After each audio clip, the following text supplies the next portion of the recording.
Hello students, आज हम लोग बात करेंगे फिजिक्स में वर्क एनर्जी पावर का। पॉलिटेक्निक एंट्रेंस, आईटीआई और पैरामेडिकल के लिए ये चैप्टर बहुत ही इंपॉर्टेंट है।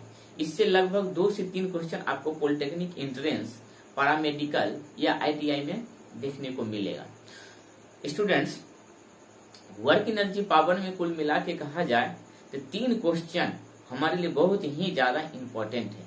इसीलिए इसमें हम कुछ ज्यादा फोकस करने वाले हैं, कुछ ज्यादा क्वेश्चन का सोल्यूशन भी करेंगे, कुछ न्यूमेरिकल टाइप के होंगे और कुछ देख लो और टिक मार दो हो गया सही क्या।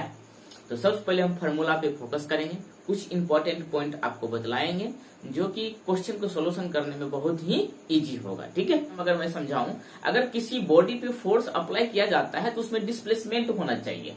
अगर किसी बॉडी पे हम फोर्स अप्लाई कर रहे हैं तो उस बॉडी में कुछ डिस्प्लेसमेंट होना चाहिए, तब हम कहेंगे ये मेरा वर्क हो रहा है, अन्यथा कार्य नहीं हो रहा है। जैसे कि ये बोर्ड है हमारे पास ना, इस बोर्ड को मैं उठाऊंगा तो इस पे कुछ फोर्स अप्लाई हो रहा है और इस बोर्ड को उठा के कुछ दूर में जाके रख देंगे। इसका मतलब है इस बोर्ड पे हमने फोर्स भी अप्लाई किया और इसमें डिस्प्लेसमेंट भी हुआ, जिसका मतलब मेरे द्वारा काम हुआ है ना।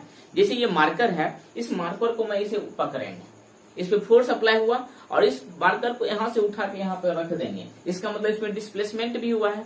तो कुल मिला के कहा जाए इस मार्कर पे मैंने फोर्स भी अप्लाई किया और फोर्स अप्लाई करने के बाद इसमें डिस्प्लेसमेंट हुआ, जिसको विस्थापन कहते हो, इसीलिए कार्य हुआ। लेकिन मैं इस दीवार पे धक्का मार रहा हूँ, इस तरह से पुश कर रहा हूँ इसको, देखो इस पे बहुत जोर से फोर्स अप्लाई कर रहा हूँ, लेकिन ये वॉल जो है इसमें किसी प्रकार का डिस्प्लेसमेंट नहीं हो रहा है, तो मैं कहूंगा कार्य नहीं हुआ। तो समझ गए हैं बच्चों कि कार्य क्या होता है। कार्य पर एक प्रकार के मतलब जब किसी बॉडी पे फोर्स अप्लाई किया जाता है तो उसमें डिस्प्लेसमेंट होना चाहिए। अगर डिस्प्लेसमेंट नहीं हो रहा है तो समझ जाओ कार्य नहीं हुआ। तो यहां से फॉर्मूला निकलता है W बराबर Fs ना, जहां की F फोर्स हो जाएगा और S क्या हो जाएगा, डिस्प्लेसमेंट, दूरी, इसको विस्थापन भी कहा जाता है। दूसरा फार्मूला कार्य के लिए बहुत सारा फार्मूला आपको हम W का देंगे, जहां जिसका यूज होगा वो यूज कर सकते हो आप एग्जाम में। W बराबर Fs cos थीटा ना, जब क्वेश्चन में फोर्स और डिस्प्लेसमेंट दिया रहे तो ऊपर वाला फार्मूला यूज करिएगा। अगर क्वेश्चन में किसी एंगल से किसी वस्तु को उठा के एक जगह से दूसरी जगह ले जाना होगा तो हमें W बराबर Fs cos थीटा का यूज करेंगे। और W बराबर mgh भी होता है। m मीन्स क्या, मास हो जाएगा, g ग्रेविटेशनल फोर्स, h हो जाएगा हाइट या कोई दूरी, और W बराबर भी होता है हाफ mv²। अब देखिए W बराबर mgh का फॉर्मूला लगा सकते हैं, इसको कहते हैं स्थितिज ऊर्जा, ठीक है, पोटेंशियल एनर्जी। और W बराबर हाफ mv² भी होता है, जिसको कहते हैं गतिज ऊर्जा यानी काइनेटिक एनर्जी। और W बराबर एक फॉर्मूला होता है P इंटू टी, ठीक है। तो यहां से भी आप इसका फॉर्मूला यूज कर सकते हो। P मीन्स यहाँ पे शक्ति हो जाएगा, पावर हो जाएगा, ठीक है। तो कुल मिला के हमने कार्य के लिए 5 फार्मूला दिया। एग्जाम में क्वेश्चन में जो भी आपका इसमें डाटा दिया रहेगा उस डाटा के अकॉर्डिंग हम फार्मूला यूज करके क्वेश्चन का सोल्यूशन करेंगे। इसका जो यूनिट हो जाएगा स्टूडेंट्स, यूनिट ऑफ W मतलब वर्क क्या हो जाएगा, जूल, ठीक है। और 1 जूल बराबर होता है 10⁻7 अर्ग, ठीक है। इसको नोट कर लो, तो जल्दी से उसको नोट करिए। नोट कर लिया स्टूडेंट्स। और एक चीज लिखिएगा, अब MKS में, ठीक है, ये SI में हुआ यूनिट, SI यूनिट इसका हो गया जूल, और MKS में इसका जो यूनिट होता है, देखिए W बराबर क्या है, Fs है, F किसका, न्यूटन, और S क्या, मीटर। तो अगर आपको क्वेश्चन में दिया रहे कि SI यूनिट कार्य का क्या होता है तो जूल लिखना, अगर MKS पद्धति में पूछे तो न्यूटन मीटर हो जाएगा। चलिए हेडिंग दीजिए दूसरा नंबर, शक्ति यानी पावर का, पावर जिसको आप कहते हैं शक्ति ना। अब देखिए स्टूडेंट्स, P बराबर क्या होता है, P बराबर W/T, क्योंकि कहां से आया, यहां से देखो, W बराबर PT, इसलिए P बराबर T इधर आ जाएगा। और ये W क्या है, ये वर्क है, क्या है ये, वर्क। और ये क्या है आपका टाइम है ना। तो बाबू बताइए इसका एक फार्मूला और बनेगा, कौन सा? P बराबर बहुत सारा फार्मूला यहाँ से बना सकते हैं, क्योंकि W बराबर यहाँ देखिए क्या है, हाफ mv स्क्वायर है, mg h है, fs cos थीटा है, यानी fs है। यानी इस W की जगह आप इस तीनों चारों में से कुछ भी रख दो, वो फार्मूला बन जाएगा शक्ति के लिए, एकदम बन जाएगा। चलिए कुछ लिखते भी हैं। W बराबर आप क्या लिख सकते हैं, fs, यानी fs बटे कितना t। एक बात बताओ बाबू, यहाँ पे F लिखते हैं और S बटे T। S मतलब क्या, दूरी, और T मीन्स क्या, समय। तो बताइए दूरी बटे समय क्या होता है, यानी चाल, यानी V। तो बताइए इसके बदले में हम क्या लिखेंगे, V लिखेंगे, यानी S बटे T के बदले में हम क्या लिखेंगे, V। ऑब्जेक्टिव यहाँ पे दिया है S बटे T, इसके बदले में लिखेंगे हम V, यानी P बराबर W बटे T स्टैंडर्ड फार्मूला है। और इसी से हमने बनाया, W के बदले में Fs दिए और यहाँ से बन के आया F इंटू V। चलिए यूनिट लिखिए, यूनिट ऑफ पावर। अब देखिए पावर के क्या होता है, इसका क्या होगा यूनिट, वाट होता है। क्या होगा, वाट। क्या होता है, वाट, यानी शक्ति का ऐसा यूनिट क्या होता है, वाट। अब देखिए इसका बहुत सारा यूनिट आएगा, उस यूनिट को हम यहाँ पे दर्शा देते हैं और आप नोट भी कर लीजिएगा। कहेगा क्या, वर्क का एनर्जी, वर्क का और एनर्जी का दोनों का ऐसा यूनिट क्या होगा, जूल होगा ना, क्योंकि वर्क एनर्जी पावर, तो हमने यहाँ पे पावर पढ़ रहा है, एनर्जी का भी ऐसा यूनिट जूल ही होता है। अब पावर का बहुत सारे यूनिट है, उसे याद रखना, नोट भी कर लेना कॉपी में। तो पावर का ऐसा यूनिट क्या होता है, वाट होता है। और भी होता है, बिल्कुल होता है, तो बाबू वाट घंटा होता है, वाट घंटा, वाट घंटा लिख दूं वाट घंटा, WH लिख देता हूं, डायरेक्ट लिखिए, वाट घंटा ना। और मेगावाट, मेगावाट ये भी किसका यूनिट है, पावर का। अश्व शक्ति, हॉर्स पावर, अश्व शक्ति ने HP, हॉर्स पावर। 1 HP बराबर कितना, 746 वाट। कितना, 746 वाट। ये सब की पॉइंट है, याद रखिएगा। यानी पावर का ऐसा यूनिट वाट, वाट घंटा भी होता है, मेगावाट भी होता है, अश्व शक्ति भी होता है, जिसको हम HP यानी हॉर्स पावर बोलते हैं। 1 HP बराबर 746 वाट होता है। चलिए बाबू इसको नोट कर लीजिए जल्दी से। क्या लिखे, पावर का क्या होता है, ऐसा यूनिट वाट होता है, सॉरी वाट घंटा नहीं, किलो वाट, गलती लिखा गया, मिस्टेक हो गया, किलो वाट, किलो वाट घंटा लगा देंगे तब ये ऊर्जा का होता है मात्रक, ठीक है। किलो वाट क्या होता है, किलो वाट किसका मात्रक है, पावर का। मेगावाट पावर का, अश्व शक्ति पावर का। नोट कर लिए। चलिए इसको मिटाते हैं स्टूडेंट्स। स्टूडेंट्स हमने लिखा है 3 नंबर में किलो वाट घंटा। किलो वाट घंटा ये क्या है, ऊर्जा का मात्रक। फिजिक्स में ये क्वेश्चन कभी कभी आता है, ठीक है। ये स्टैंडर्ड क्वेश्चन, मॉडल क्वेश्चन है। किलो वाट घंटा क्या है, ऊर्जा का मात्रक है। बहुत सारे स्टूडेंट शक्ति का मात्रक मार के आएंगे, जो कि गलत हो जाएगा, क्योंकि इसमें वाट लगा है तो उनको लगेगा कि ओ ये तो शक्ति का मात्रक है, अरे बेहुदा गलती करके आ जाओगे। तो किलो वाट घंटा किसका मात्रक है, ऊर्जा का मात्रक है। 1 किलो वाट घंटा बराबर क्या होता है, मैं लिखता ऊर्जा का मात्रक है, मात्रक है, लिखिए ऊर्जा का, ऊर्जा का। और 1 किलो वाट घंटा बराबर होता है 3.6 गुने 10 पावर 6 जूल ना। ये डाटा याद रखना, ये डाटा आपको याद रखना। 1 किलो वाट घंटा बराबर होता है 3.6 गुने 10 पावर 6 जूल, ठीक है। पक्का याद रहेगा, हाँ बिल्कुल याद रहेगा। चलिए आगे लिखता हूँ स्टूडेंट्स। कभी कभी वाट घंटा भी दे दे ऐसे करके, या वाट घंटा, ये भी किसका मात्रक होगा? ऊर्जा का है। हाँ, घंटा रहना चाहिए। अगर सिर्फ किलो वाट दे दे तो ये तब शक्ति का हो जाएगा। किलो वाट रहे तो शक्ति का, और वाट घंटा रहे या किलो वाट घंटा रहे तो ये किसका मात्रक हो जाएगा? ऊर्जा का। ठीक है, चलिए नोट कर लीजिए इसको। किलो वाट रहेगा तो शक्ति का, और उसमें एच लगा देंगे यानी घंटा लगा देंगे, तब किसका हो जाएगा? ऊर्जा का। 4 नंबर में बाबू लिखो, 4 नंबर में, हाँ, काइनेटिक एनर्जी यानी गतिज ऊर्जा। गतिज ऊर्जा मतलब काइनेटिक एनर्जी। क्या लिखिएगा? Kinetic energy. और काइनेटिक एनर्जी के इंटू ई ना, काइनेटिक एनर्जी बराबर होता है हाफ mv²। क्या होता है स्टूडेंट्स? Half mv²।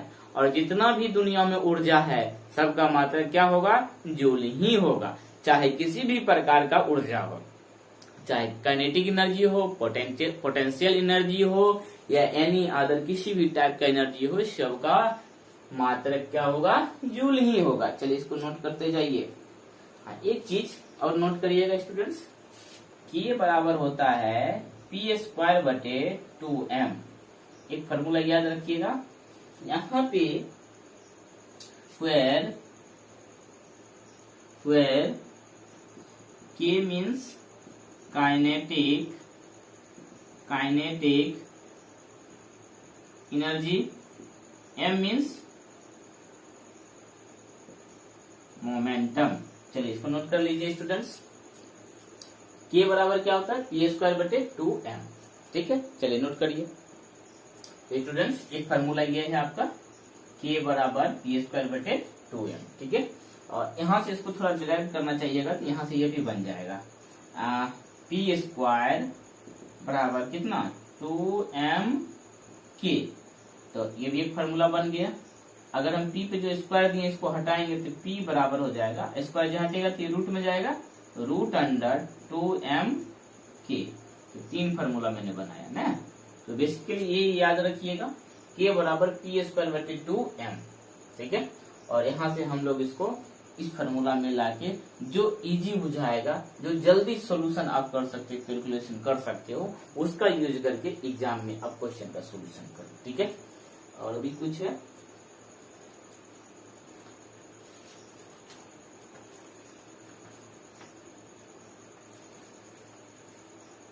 बस हो गया। अब काइनेटिक एनर्जी लिखिए, एक और लिख लीजिए 5 नंबर में। 5 नंबर में आप लिख लो students potential energy. Potential energy मतलब इसको कहा जाता है स्थितिज ऊर्जा। स्थितिज ऊर्जा ना। और इसमें क्या होता है? ये पोटेंशियल एनर्जी Pe बराबर होता है mgh। क्या होता है? mgh। अब देखो काइनेटिक एनर्जी और पोटेंशियल एनर्जी में क्या है, कभी कभी पूछता है काइनेटिक एनर्जी और पोटेंशियल एनर्जी में, जैसे कि ऐसे पूछेगा बहते हुए पानी में कौन सा एनर्जी है? तो पानी बह रही है ना, फ्लो कर रहा है, तो उसमें मोशन है, तो काइनेटिक एनर्जी हो जाएगा गतिज ऊर्जा ना। इसको हिंदी में पढ़िएगा ना, तो गतिज ऊर्जा मतलब गति के कारण उत्पन्न ऊर्जा को गतिज ऊर्जा कहते हैं। अब पोटेंशियल एनर्जी हिंदी पढ़िए स्थितिज ऊर्जा, मतलब कोई भी ऑब्जेक्ट स्थिर है और फिर भी उसमें एनर्जी स्टोर है, उसको हम कहते हैं स्थितिज ऊर्जा। जैसे कि बहते हुए पानी में क्या है? काइनेटिक एनर्जी ना। और ठहरे हुए पानी में, ठहरा मतलब रुका हुआ पानी, जैसे तालाब का पानी रुका हुआ रहता है तो उसको कहते हैं हम लोग स्थितिज ऊर्जा। लेकिन नदी का पानी उसमें बह रहा है तो उसको हम क्या कहते हैं? Kinetic energy. ठीक है, या ऐसे भी पूछ सकते हैं आपको, किसी बंदूक से गोली चल रही है तो उसमें कौन सा एनर्जी होगा? तो बंदूक से निकलने वाली गोली में क्या होता है? मोमेंटम होता है ना, सॉरी मोशन होता है ना, जिससे कारण गोली एक जगह से दूसरी जगह मोशन में चला जाता है, बहुत दूर तक चला जाता है, तो उसको कहते हैं हम लोग काइनेटिक एनर्जी। तो आप एक चीज याद रखिएगा, चाहे कोई भी ऑब्जेक्ट हो, किसी भी प्रकार के बॉडी से या खुद बॉडी मोशन करके एनर्जी उत्पन्न कर रहा, चाहे कुछ भी हो, तो उसमें आपको काइनेटिक एनर्जी याद रखना है। ठीक है, लेकिन कोई भी वस्तु स्थिर है, ठीक है, वो उसमें मोशन किसी प्रकार का मोशन नहीं है, तो उसमें कहते हैं स्थितिज ऊर्जा है, मतलब पोटेंशियल एनर्जी है ना। पत्थर हम ले लेते हैं, एक ठहरे हुए पानी में जोर से मारते हैं पत्थर, और जब ही पत्थर पानी में लगता है तो पानी क्या होता है, मोशन में आ जाता है। यानी पत्थर मारने के बाद ठहरा हुआ पानी मोशन में आ जाता है, अर्थात हम कह सकते हैं कि स्थितिज ऊर्जा काइनेटिक एनर्जी में बदल गया ना। ठहरे हुए पानी को हम कहते हैं स्थितिज ऊर्जा है, लेकिन जब उसमें हम पत्थर मारते हैं तो वो मोशन में आ जाता है।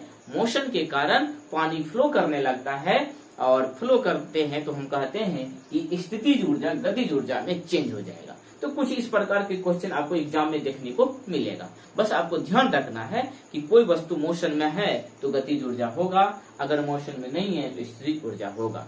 वर्क के बारे में मैंने समझा दिया कि जब किसी बॉडी पे फोर्स अप्लाई किया जाता है, अगर उस बॉडी में फोर्स लगाने के बाद डिस्प्लेसमेंट होता है, मतलब विस्थापन होता है, एक जगह से दूसरी जगह खिसक कर चला जाता है, तो हम कहते हैं कि वर्क हुआ है। अगर नहीं होता है डिस्प्लेसमेंट तो हम कहते हैं वर्क बिल्कुल नहीं हुआ है। एक चीज और हम कॉन्सेप्ट देना चाहेंगे स्टूडेंट आपको, कभी कभी पूछता है कि कभी कार्य जो होता है ना वर्क, वो पॉजिटिव भी होता है, निगेटिव भी होता है और जीरो भी होता है। इसीलिए तो गांव देहात में हम लोग कहते हैं कि आप काम नहीं करते हो अच्छा से, इसका मतलब है आप निगेटिव काम करते हैं। जब अच्छा काम करता है तो हम उसका बड़ाई करते हैं, इसका मतलब पॉजिटिव कार्य करता है, और हम बोलते हैं थोड़ा भी आप काम नहीं किए, इसका मतलब जीरो काम करता है। तो ये हम लोग फिजिक्स में पढ़ते हैं, लेकिन ये बात गांव देहात में या शहर में भी जो पढ़े लिखे नहीं भी हैं तो वो भी बोलते हैं। तो उनके बोलने के पीछे एक लॉजिक है जो कि सब कोई नहीं जानता है। जो पढ़ते हैं, जो इस वर्क के बारे में अच्छा से उनको कॉन्सेप्ट है, तो उनको पता रहता है कि कब काम जो है पॉजिटिव होता है, कब निगेटिव होता है, कब जीरो होता है। लेकिन लोग जो है गांव देहात या शहर में बोल देते हैं, जो मूर्ख भी है वो भी बोल देते हैं, उनको पता नहीं है कि हम जो बोल रहे हैं वो कहाँ से आया है। तो फिजिक्स की दुनिया में हम लोग अगर जाएंगे तो वहाँ पता चलता है कि कब काम पॉजिटिव होता है, कब काम निगेटिव होता है और कब काम जीरो होता है। तो वहाँ पे फिजिक्स है, लेकिन वो लोग ऐसे ही बोल देते हैं ना। तो चलिए आज हम फिजिक्स में समझेंगे कि वो लोग जो बोलते हैं उसको कैसे सही साबित किया जाए ना। अगर लेबर कहेगा कि आप कैसे कहिएगा कि हमने काम निगेटिव किया, कैसे काम कहिएगा हम पॉजिटिव किया, और हम जीरो कैसे किए, तो उसको हम प्रूव कर देंगे ना। क्या प्रूव करेंगे? पहला फार्मूला, एक फार्मूला मैंने लिखा था, W बराबर F S cos theta. F means क्या? फोर्स, फोर्सेन होगा। एस मीन्स डिस्प्लेसमेंट, यहाँ पे कॉस थीटा की बात हो रहा है। थीटा का मीन्स होता है एंगल ना, कोण। तो जब किसी हम ऑब्जेक्ट पे किसी एंगल से उस पे काम करना स्टार्ट कर देंगे, चाहे 45 डिग्री पे, चाहे 90 डिग्री पे, चाहे 0 डिग्री पे, चाहे 180 डिग्री पे, तो वहां पे हम उस एंगल को भी पुट करेंगे, तब इसका जो वैल्यू आएगा उस वैल्यू पे हम फोकस करेंगे कि हमारा काम कैसा हो रहा है। चलिए आज हम उसको प्रूव करते हैं। ए नंबर, हमने थीटा ले लिया बाबू 0 डिग्री। हम कोई काम जो करेंगे ना 0 डिग्री पे करेंगे, जीरो नहीं बोल रहा हूँ, 0 डिग्री पे करेंगे। हम कोई एंगल यूज ही नहीं करेंगे, 0 डिग्री यूज करेंगे। तो चलिए बाबू देखते हैं, W बराबर एफ एस, काम तो कुछ होगा ही ना। फोर्स ले लेते हैं स्टूडेंट्स 5 न्यूटन, और डिस्प्लेसमेंट ले लेते हैं 10 मीटर, और थीटा हम क्या लिए हैं यहाँ पे देख लो, थीटा यहाँ नहीं लेना, ये फिक्स रखते हैं। तो W बराबर क्या होता है? F S cos theta. F का वैल्यू कितना? 5, एस का वैल्यू कितना? 10, यहाँ पे कॉस 0 डिग्री, तो 10 पचे 50 गुना, और कॉस 0 डिग्री का वैल्यू होता है +1, तो 50 गुना 1 यानी 50, यानी W बराबर कितना आया? 50। हमारा जो काम है वो प्लस में आया है कि माइनस में? तो प्लस में आया है। इसका मतलब है कि हमारा काम क्या है? पॉजिटिव। अर्थात कोई लेबर, कोई स्टाफ, कोई आदमी, कोई भी काम अगर 0 डिग्री पे कर रहा है तो समझ जाइए आपका काम अच्छा होगा, ज्यादा होगा, पॉजिटिव होगा। 0 डिग्री का मतलब ये है तो ज्यादा इधर उधर नहीं करेगा, बैठकर बढ़िया से काम करेगा, जो काम कर रहा है उसको कंटिन्यू करते रहेगा, तो आपका काम ज्यादा होता है। अगर जो आदमी बार बार उठ के इधर उधर बैठता है तो उसका एंगल बदल जाता है, और जब एंगल बदल जाएगा तो समझिए आपका कार्य पॉजिटिव होगा ही नहीं। तो देखिए हमने एंगल कितना लिया? 0 डिग्री लिए, और एंगल 0 डिग्री लिए तो हमारा काम क्या आया, प्लस में आया। इसका मतलब है हमारा काम होगा पॉजिटिव। तो कोई पूछेगा ना कि कोई भी काम पॉजिटिव कब होता है, जब थीटा का वैल्यू 0 डिग्री लिया जाए, एंगल 0 डिग्री लिया जाए। चल बाबू बी नंबर देख, अगर हम थीटा ले लेते हैं 180 डिग्री ना, एकदम सीधा 180 डिग्री, तो देखिए क्या होगा, W बराबर F कितना है 5, S कितना 10 और थीटा कितना 180 डिग्री, ठीक है। 10 × 50 गुना, और cos 180 डिग्री का वैल्यू होता है -1, क्या होता है -1, आपको याद भी होगा cos 180 डिग्री का वैल्यू होता है -1। चलिए गुना कर दीजिए, कितना हो जाएगा 50 गुना -1 -50, यानी W बराबर देखो -50 आया। जब थीटा का वैल्यू 0 लिया था तो वैल्यू आया +50, जब थीटा का वैल्यू 180 डिग्री लिए तो वैल्यू आया -50। इसका मतलब है जितना काम करना चाहिए बेहुदा उतना भी काम नहीं किया, उतना और गलती कर दिया। यानी आपका मिस्त्री दीवार जोड़ने का काम कर रहा है और वो 180 डिग्री के एंगल पे काम करना स्टार्ट कर दिया, तो समझ जाइए आपका दीवार खराब हो गया, टूट गया, फिर तोड़ना पड़ेगा। तो क्या आपका काम कुछ हुआ? नहीं हुआ। और क्या हुआ? निगेटिव में चल गए आप ना, आपका पैसा भी खर्चा हुआ, समय भी गया, सो कहते हैं निगेटिव। चलिए और भी कुछ करना है, हाँ जी करना है। W बराबर हम थीटा ले लेते हैं बाबू, थीटा ले लेते हैं 0 डिग्री ले लिया, 180 भी ले लिया, 90 डिग्री लीजिए ना। अब यहाँ पे तो अलगे फरमाइश करने लगा है, 50 गुना 10 गुना cos 90 डिग्री, ये हो जाए 10 × 50 गुना cos 90 डिग्री का वैल्यू कौन कौन जानता है बताओ, हाथ उठाओ, जानते हो? तो cos 90 डिग्री का वैल्यू होता है 0 ना, तो 50 गुना 0 0, कोई भी नंबर को 0 से मल्टीप्लाई कर दो 0, W बराबर 0 जूल। यानी काम आपका कुछ नहीं हुआ। अगर कोई काम 90 डिग्री के एंगल पे किया जाए, परपेंडिकुलर किया जाए, तो कुछ भी काम नहीं होगा। इसीलिए हमेशा अपने स्टाफ को, लेबर को बोलो, अरे भाई तुम 0 लेवल पे काम करो, यानी 0 डिग्री से काम करना स्टार्ट करो, 180 पे मत करो और 90 पे मत करो, क्योंकि तुम बेहुदा 90 पे करेगा तो कुछ नहीं होगा, 180 पे करेगा तो निगेटिव दीवार तोड़ के चला जाएगा। तो स्टूडेंट्स हमने क्या सिखाई है कि अगर कोई व्यक्ति 90 डिग्री के एंगल पे काम करता है तो हमारा कोई काम नहीं होगा, 0 हो जाएगा। ये 3 कॉन्सेप्ट एग्जाम में कभी कभी भरवली पूछ दिया जाता है कि कार्य पॉजिटिव कब होता है, जब थीटा का वैल्यू 0 हो। कार्य निगेटिव कब होता है, जब थीटा का वैल्यू 180 डिग्री हो। कार्य 0 कब होता है, जब थीटा का वैल्यू 90 डिग्री हो ना। कोई आदमी है अपने माथा पे बक्सा रख के जा रहा है, फोर्स तो लग रहा है, डिस्प्लेसमेंट भी हो रहा है, लेकिन माथा पे जो बक्सा है वो धरती के साथ परपेंडिकुलर है ना, नहीं है परपेंडिकुलर। इसीलिए अगर माथा पे कोई बक्सा रख के चल रहे हो तो आपके द्वारा किया गया कार्य कितना होगा, 0 होगा। समझ गए? तो इतना कॉन्सेप्ट मुझे इस चैप्टर से देना था। आई थिंक आपको समझ में आ गया होगा। अगर बढ़िया से समझ में नहीं आया तो इस टॉपिक का जो चैप्टर है उसमें उस चैप्टर को अच्छे से रीड कर जाओ, समझ जाओगे बढ़िया। Thank you.